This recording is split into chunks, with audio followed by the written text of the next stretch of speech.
Halo sahabat trader, kembali lagi bersama saya Alfian. Pada video kali ini, seperti biasa, saya akan membahas saham-saham pilihan member grup Telegram. Sebelum saya masuk ke saham-saham yang harus saya analisa, saya ingin mengingatkan Anda, apabila Anda belum bergabung di grup Telegram, Anda bisa join grup Telegram gratis. Ya, Anda bisa klik link channel Telegram saya yang ada di deskripsi. Anda bisa follow channel Telegram saya dan Anda buka profil channel Telegram saya. Di situ akan ada link yang akan mendirect Anda ke grup diskusi. Anda bisa bergabung karena setiap harinya saya akan tanya beberapa saham yang harus saya buatkan video analisanya untuk Anda. Ya, dan semoga video analisa-analisa saya bisa membantu Anda dan bermanfaat untuk aktivitas investasi Anda. Sebelum saya masuk ke saham-saham pilihan member grup Telegram, saya punya satu saham pilihan. Ini ada IRA, ya, IRRA, Itama Rano Raya, ya. Kita melihat hari ini IRA positif 5%, ya, positif 5% atau ditutup pada level 2090. Dan kalau kita lihat di sini ada indikasi polanya ada double bottom, ya. Dan ini sudah reversal dan saya sudah buatkan juga trading planningnya. Kita lihat juga ada golden cross di bawah di stokastiknya dan ini sempat break sebetulnya dari resisten. Sempat break artinya resisten ini tidak resisten kuat. Ada peluang ke depan saham ini melanjutkan kenaikannya dan menguji resistennya di 2190. Dengan begitu kita punya trading planning suggest di area buy, ya. Apabila dia turun sedikit, kita bisa beli sampai dengan area 2040 sampai dengan 2090 yang bisa kita jadikan area beli. Dengan target profit di 2190, 2280 sampai dengan 2400. Sebetulnya masih ada resisten di atasnya nih di 2670, ya. Namun ini terlalu jauh untuk kita bisa jadikan target terdekat dan kita cari target-target terdekat. Pastinya nanti kenaikannya akan menguji resisten lalu turun dan mungkin ke depan akan naik ke atas. Ya semoga aja, ya. Dengan begitu kita coba lihat pergerakan asingnya, data transaksi asing. Foreign hari ini akumulasi cukup signifikan, ada 2 juta lot, ya, net buy-nya. Lalu kalau kita perhatikan di sini ada akumulasi, ya, cenderung akumulasi dari broker lokalnya. Dengan begitu kita bisa jadikan saham ini menjadi saham pilihan untuk transaksi besok tanggal 17 Desember 2012. Good luck untuk aktivitas investasi Anda di saham IRA. Selanjutnya kita beralih ke saham-saham pilihan member grup Telegram. Yang pertama ada BBYB. BBYB sempat naik, ya, sempat naik dan tanggal 15 lalu pun juga saya udah buatkan trading planningnya. Kita berasumsi ketika itu ada pembentukan reversal hammer, ya. Ada falling wedge-nya juga. Dan saat ini apa yang harus Anda lakukan? Anda boleh wait and see dulu, ya Pak. Anda boleh wait and see dulu sampai dengan dia menguji benar-benar supportnya turun ke bawah, baru Anda boleh buang. Takutnya nanti dia turun ke bawah, ya, dia mantul naik lagi ke atas. Kita lihat juga di sini ada pergerakan golden cross-nya yang mengindikasikan masih ada tekanan untuk saham ini bergerak naik ke atas. So kita coba lihat pergerakan data transaksi bandarnya di saham BBYB, ya. Hari ini kita lihat saham ini lebih cenderung di distribusi, ya. Lebih cenderung di distribusi. Kita lihat asingnya di saham BBYB. Hari ini sebetulnya asingnya akumulasi cukup lumayan, ya, ada 12.900.000 dan sebetulnya kalau dibandingkan yang kemarin-kemarin, ya, sejak tanggal 7 Desember ini BBYB mulai ada pergerakan dari asing dan berpeluang asing mulai akumulasi lagi. Dan kita coba lihat aja, ya. Kita mengacu pada trading planning ini aja dulu. Kita disiplin dengan trading planningnya.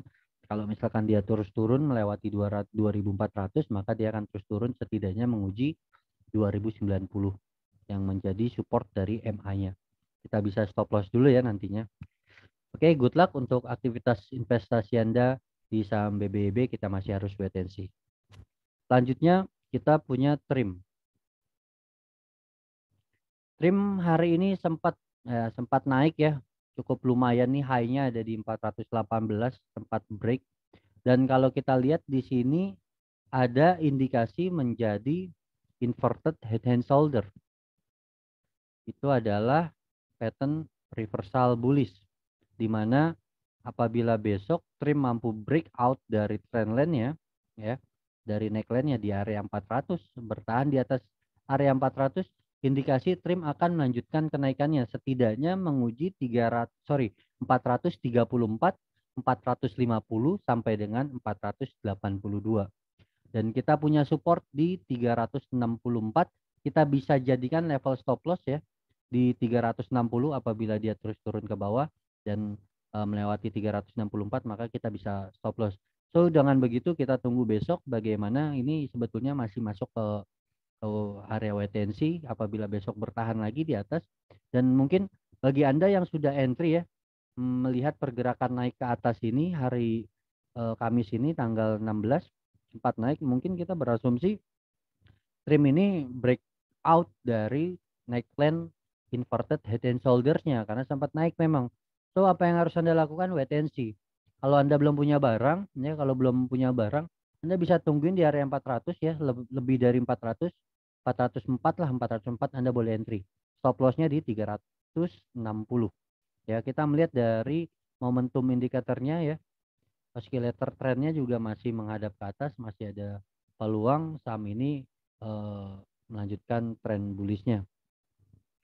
Kita coba lihat pergerakan asingnya pada hari ini. Di akhir-akhir ya, ini asing mulai jualan cukup besar, cukup signifikan, ada 6.600.000.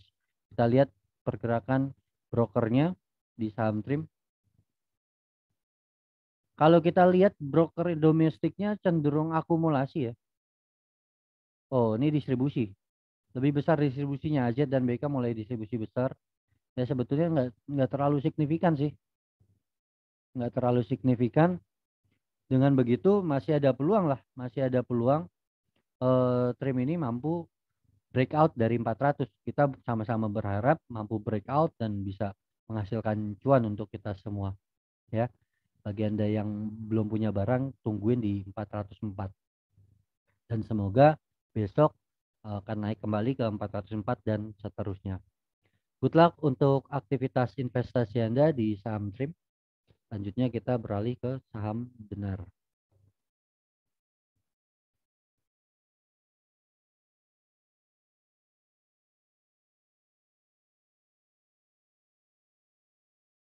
Kita melihat Denar ya, saya sudah buat roadmap di Denar, ini sudah menguji resisten tertingginya ya. Nah, ini yang biasa saya buat roadmap. Biasanya kalau misalkan dia sudah menguji resisten tertingginya, ada indikasi dia koreksi ya. Sekalipun begitu, Denar saat ini dihadapkan oleh support moving average di 298 ya. Apabila Denar mampu rebound dari 298, sebetulnya ini adalah pergerakan sehat yang ke depan nantinya akan bergerak naik ke atas. Kalau kita lihat di sini, kita jadikan encoding ya. Di sini ada high dan di sini ada low ya. Bagi Anda yang sudah paham encoding Dow theory, ini ada higher high ya, higher high. Lalu di sini ada higher low. Harusnya di sini dia akan pembentukan higher low yang kedua. Apabila ini menjadi higher low yang kedua dan dia turun ke 298, lalu selanjutnya ada pembentukan candle reversal, kita bisa entry nanti ya. Dan arahnya ini bisa lebih tinggi daripada 420. Masih menarik ke depan, Denar masih ada potensi yang cukup berpeluang melanjutkan kenaikannya, setidaknya menguji resisten-resisten yang sebelumnya pernah diuji di level 362, 378 sampai dengan 420. Kita coba lihat data transaksinya di saham Denar. Kali ini atau hari ini broker cenderung akumulasi ya, cenderung akumulasi tapi tidak terlalu signifikan, hampir sama dengan distribusinya. Dan juga ini sebetulnya akumulasi, berarti di akhir-akhir ini, di akhir-akhir market di distribusi ya, masih belum ada eh, signifikan sebetulnya. Ya volumenya masih kecil, mungkin dia harganya masih turun. Dan sebetulnya kalau kita lihat data transaksi tadi masih memungkinkan Denar bisa rebound hari Senin atau hari Selasa besok. Ya semoga aja ya ini tercapai. Kalau Anda masih nyangkut, apa yang harus Anda lakukan? Anda boleh wait and see, kita tunggu di 298. Nanti tunggu ada pembalikan arahnya. Ya, atau Anda yang belum punya barang, Anda boleh serok di 298. Ya, tungguin.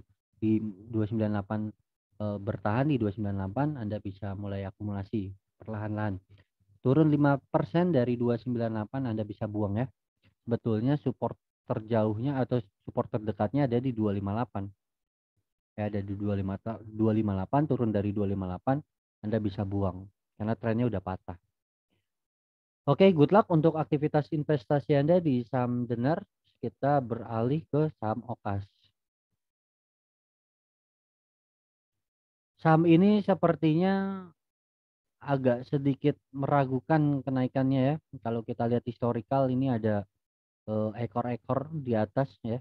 Tapi kali ini tidak ada ekor yang panjang, tapi ada long body di sini. Kita coba carikan level resistennya, di sini ada di 87. Ekor-ekor ini kita bisa jadikan resisten juga, dan di sini menjadi target-target yang mungkin diuji ketika Okas mampu bertahan di atas level 87 ya. Ada 90, ada 94 yang menjadi resisten atau target kenaikan Okas selanjutnya. Apa yang harus Anda lakukan kalau Anda sudah punya barang? Kalau Anda punya barang ya, Anda boleh masih hold ya. Kalau besok turun 3% sebaiknya buang. Ya, kalau besok turun 3% sebaiknya buang.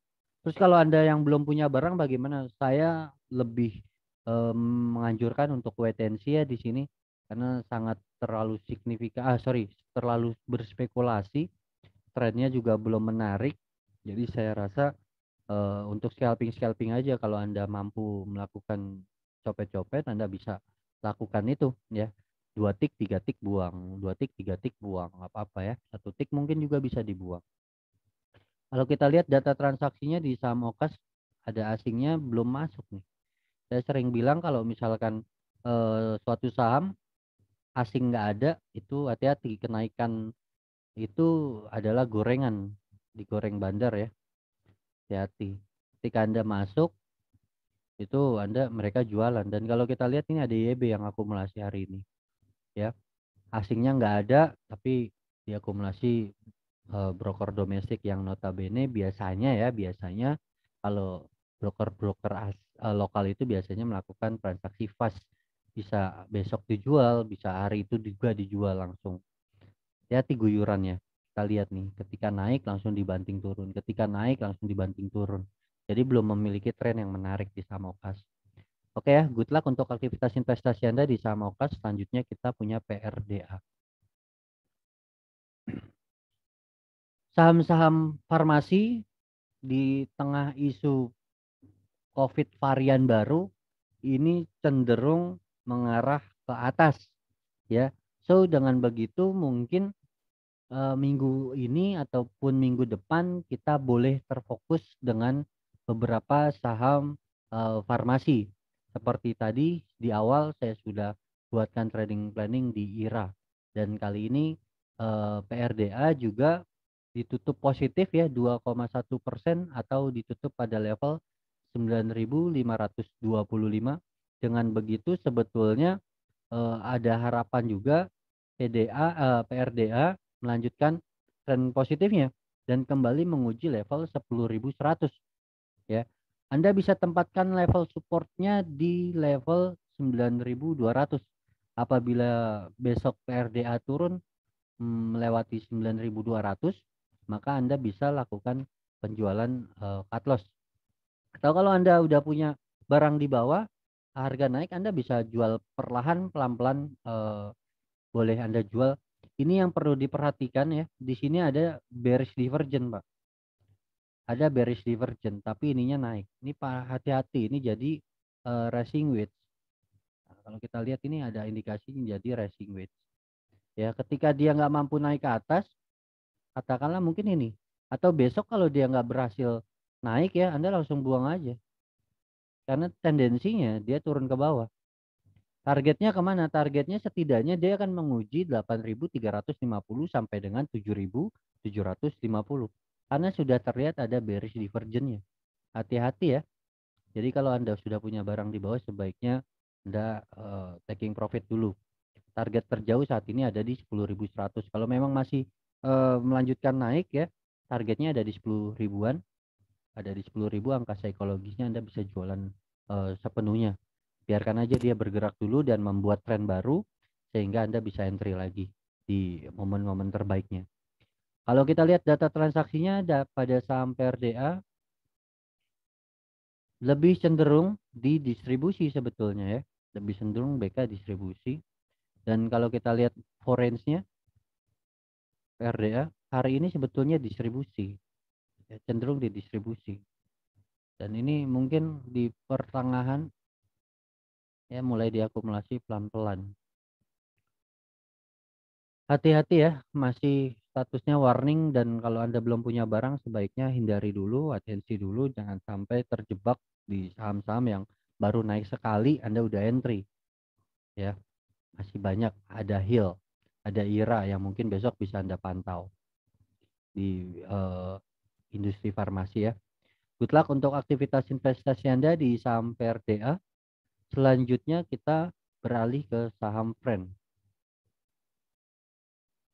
Saham Friend masih belum bergerak cukup signifikan. Hari ini memang positif 1,1% atau ditutup pada level 89%. Masih ada indikasi saham ini melanjutkan penurunan dan menguji support kembali di level 83 sampai dengan level 81. Apa yang harus Anda lakukan ketika Anda belum punya barang? Anda masih harus wait and see, belum boleh untuk entry.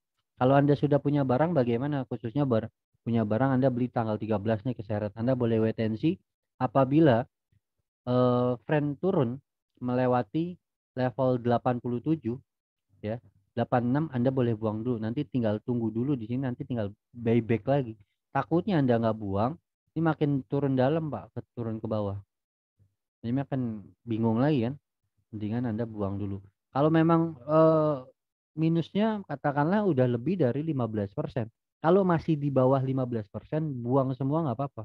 Tapi kalau udah lebih dari 15%, sebaiknya Anda buang sebagian ya. Tunggu di bawah, nanti Anda buyback lagi ya. Biar Anda punya amunisi di bawah untuk buyback, biar punya cash. Kita coba lihat data transaksinya pada saham Friend. Hari ini Bandar cenderung akumulasi ya, tapi tidak signifikan, banyak juga distribusinya tuh. Coba kalau kita lihat saham Friend, brokernya ya akumulasi tapi tidak terlalu signifikan ya. Kita lihat pergerakan asingnya hari ini di distribusi asing ya, 2 hari terakhir, bahkan mulai dari tanggal 10 Desember ini di distribusi ada akumulasi sedikit di tanggal 14, namun masih lebih sedikit dibandingkan distribusinya nih ya. So dengan begitu kita masih harus wait and see di saham Friend dan masih harus mengantisipasi level 87-nya. Kalau dia terus turun melewati 87 sebaiknya cut loss. Good luck untuk aktivitas investasi Anda di saham Friend. Kita beralih ke ISSP. ISSP tak mampu melanjutkan kenaikannya ya setelah breakout dari falling wedge-nya, dan sebetulnya Anda sudah boleh BEP ya. Kalau Anda beli di kisaran 214-an ya, Anda bisa BEP dulu. Takutnya dia nggak mampu naik dan terus melanjutkan penurunannya nih, takutnya. Walaupun ada support di 388 sebetulnya. Nah, kalau misalkan udah kayak gini, Ini kan sebetulnya udah kita lihat ini ada reversal di atas ya. Udah ada reversal yang mengindikasikan sekarang ISSP dihadapkan dengan supportnya di 319 390.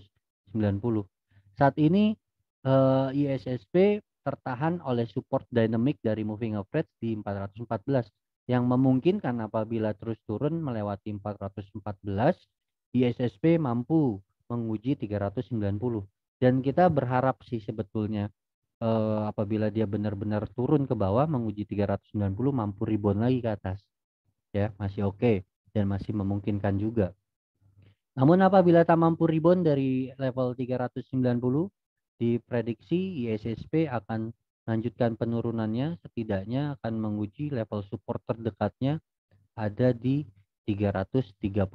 Dengan begitu sebaiknya Anda BEP dulu ya. Kalau misalkan masih minus, misalkan katakan 1%, 2%, kalau Anda FOMO di atas ya ini harusnya dibuang dulu.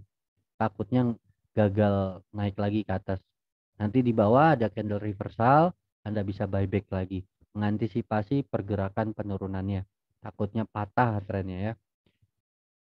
Kalau kita lihat data transaksinya di saham ISSP, ini cenderung didistribusi asing sejak tanggal 3 Desember 2012 sampai dengan hari ini tanggal 16 Desember 2021. Ya, sorry maksudnya mulai tanggal 3 Desember 2021 sampai dengan 16 Desember 2021 ini cenderung didistribusi. Kalau kita lihat pergerakan broker domestiknya cenderung juga didistribusi cukup lumayan besar ya. Dan ini mengindikasikan saham ISSP berpeluang masih terus mengejar penurunannya. So, dengan begitu Anda bisa BEP atau Anda yang belum punya barang jangan masuk dulu. Kita tunggu pembalikan arah selanjutnya. Good luck untuk investasi Anda di saham ISSP. Selanjutnya kita beralih ke saham KLBF. Ini masuk lagi ke industri farmasi ya. Sebelumnya saya sudah jelaskan ya, farmasi bisa dipantau-pantau minggu ini sampai dengan minggu depan. Kita lihat karena adanya isu varian baru COVID-19 yang sudah mulai masuk Indonesia dan ini menjadi perhatian para investor mulai memperhatikan kembali emiten-emiten yang bergerak di bidang farmasi. Salah satunya ada KLBF seperti yang kita lihat di sini ada triple bottom ya, ada triple bottom dan di sini saya udah buatkan neckline-nya. Neckline-nya saya buatkan. Apabila KLBF mampu ya, apabila KLBF mampu melanjutkan trennya ya, melanjutkan trennya maka KLBF berpeluang naik ke atas dan coba saya buatkan suggest trading planningnya. Apabila mampu melewati resisten-resisten ini saya menggunakan 1272 rasio dari Fibonacci dan 1618 yang kita bisa jadikan target taking profit kita ya. Saya buatkan level support terdekatnya ada di sini ya. Saya buatkan dan ini menjadi triple bottom ya. Perlu diperhatikan apabila ada ini apa namanya 3 bottom di bawah, Anda jangan melihat ini seperti inverted head and shoulders ya. Kalau inverted head and shoulders dari pundaknya itu ke ujung kepalanya itu setidaknya minimal 4-5%. Tapi kalau kurang dari itu ya, ini kan kalau kita lihat kurang dari 4% kan, 1% aja nggak ada jaraknya, ini bisa jadi triple bottom dan konsepnya prinsipnya sama, ketika neckline-nya di breakout tetap ada tendensi dia melanjutkan naik ke atas. Dan dengan begitu kita punya trading planning untuk LBF. Kita bisa entry spekulasi breakout ya. Spekulasi breakout untuk saja tanggal 17 Desember 2021 KLBF sorry. KLBF ya. Spekulasi breakout neckline. Spekulasi breakout neckline dan kita boleh entry di level 16, 25 atau di harga closing hari ini dengan target di 16.50, 16.75, 16.75 sampai dengan 1.710, 1.710. Kita bisa tempatkan stop loss 1 tick atau 2 tick di bawah support. Supportnya ada di 1.585. Artinya kita bisa tempatkan 2 tick dari 1.585 di 15.75. Artinya kita punya stop loss 1.575. Ya, kita punya spekulasi breakout di KLBF. Kita coba lihat pergerakan data transaksinya KLBF. Hari ini cenderung diakumulasi ya. Cenderung didistribusi, sorry. Cuma nggak terlalu signifikan sih. Oh, ini diakumulasi. Cenderung diakumulasi. KLBF kita lihat pergerakan data transaksi asingnya. Dan ini sejak tanggal 14 kemarin cukup lumayan besar ya diakumulasi asing. Dan kita berharap memang betul-betul KLBF mampu melanjutkan kenaikannya. Setidaknya menguji resisten-resisten di atasnya yang kita sudah jadikan target profit. Apa yang harus Anda lakukan kalau Anda sudah punya barang di bawah, hold. Kalau Anda masih nyangkut, hold. Kalau belum punya barang, Anda boleh masuk di 16.25 ketika market open besok. Atau ketika dia mulai breakout ya, mulai breakout mungkin di 16.35 Anda masih oke untuk entry ya. Karena sebetulnya harus breakout dulu baru bisa entry. Tapi kali ini kita agresif ya. Kita agresif, kita entry sebelum dia breakout. Dan ketika breakout kita sudah cuan. Karena risknya juga nggak terlalu besar kalau kita lihat. Risknya nggak terlalu besar, ada sekitar 2,9% aja. Dikit ya. Good luck untuk aktivitas investasi Anda di saham KLBF. Selanjutnya kita punya BRMS. BRMS ini perlu diantisipasi, pergerakan penurunannya ini berpotensi menjadi double top ya kalau kita lihat. Nah, ini ada neckline-nya di sini, neckline-nya ya. Pada level supportnya ini ada level 110. Kalau terus turun melewati 110, target penurunan BRMS ada di bawah 97 ya. Dengan begitu kalau Anda masih punya barang, Anda pertimbangkan buang ketika BRMS turun melewati 110 dan bertahan di bawah 110, Anda harus buang. Kalau nggak buang ini bisa turun semakin dalam dan bisa jadi sideways ya. Kalau kita lihat juga historikalnya nih masih masuk ke area sideways di area ini, area sideways. Nggak tahu berapa lama, kalau kita lihat nih dari bulan Mei sampai bulan Desember baru mulai gerak naik ke atas. Itu perlu diantisipasi, ada sekitar 6 bulan ya. 6 bulan harganya di situ-situ aja, naik turun di situ-situ aja. Sebaiknya di cut loss dulu aja, nggak apa-apa ya. Good luck. Oh ya, kita coba lihat BRMS data transaksinya. Oh, di distribusi asing ya cukup besar sekali nih. 2 hari terakhir ada 36.000 dan 26.000. Kita lihat. Nah, ini didistribusi juga ya, broker domestiknya juga, bandarnya juga distribusi. So, dengan begitu 110 bisa Anda jadikan support, turun lebih dari itu Anda bisa buang ya. Good luck untuk aktivitas investasi Anda di saham BRMS, waspadai penurunan double top. Selanjutnya kita beralih ke LAK. LAK belum mampu melanjutkan kenaikannya ya. LAK belum mampu melanjutkan kenaikannya dan saat ini LAK teridentifikasi adanya pembentukan harami ya. Kalau kita lihat di sini ada bearish harami sebetulnya. Ada bearish harami yang mengindikasikan sebetulnya turun ke bawah. So dengan begitu kita masih wait and see sampai dengan dia betul-betul break dari area mother bar-nya. Candle yang besar ini yang membentuk high paling tinggi dan low paling rendah ini disebut mother bar, dan selama masih anak-anaknya atau inset barnya ini bertahan di dalam range ini, kita masih harus wait and see. Apabila dia terus turun ke bawah, maka dia akan arahnya turun ke bawah. Kalau dia breakoutnya ke atas, dia akan melanjutkan kenaikannya. So dengan begitu apa yang harus Anda lakukan kalau Anda belum punya barang, Anda nggak boleh entry di sini. Ya, kita masih wait and see di saham LAK. Dan kalau udah punya barang bagaimana? Tunggu aja di level 366. Kalau 366 dilewati turun, maka tendensinya dia akan turun setidaknya menguji 340 sampai dengan balik lagi ke area neckline atau trendline channeling trendnya ya. Ada channeling trend dari bawah ini ya, mungkin kan dia turun lagi ke bawah. Masih perlu diantisipasi saham LAK-nya, dan kita coba lihat data transaksi di saham LAK. Bandarnya hari ini cenderung distribusi ya, bandarnya cenderung distribusi hari ini, dan kita coba lihat pergerakan asingnya.